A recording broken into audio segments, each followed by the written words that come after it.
पावसाळ्यात कोल्हापूरकरांना पडणारा प्रश्न, राधानगरी भरले, दरवाजे उघडले, कोणता, कधी? राधानगरी धरण, लक्ष्मी तलाव.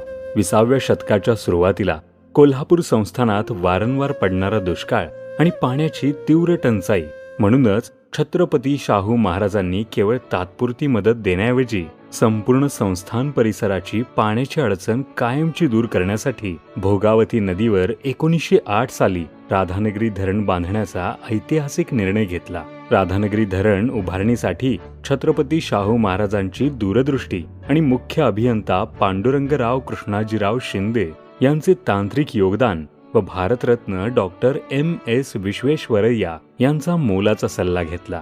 धरण उभारणीसाठी महाराजांनी संस्थानाचा खजिना मोकळा केला, पण प्रकल्प थांबवला नाही. असे हे दगडी बांधकामातील राधानगरी धरण, ज्याला 5 मुख्य दरवाजे असून देशातील पहिले स्वयंचलित दरवाजे असणारे धरण आहे.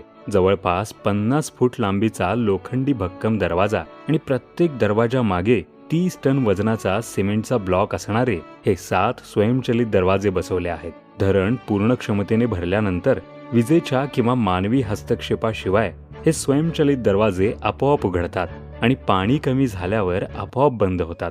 आजही 100 वर्षानंतर ही रचना शाहू महाराजांच्या आणि तात्कालीन अभियंत्यांच्या कौशल्याचा एक अजोड नमुना मानली जाते.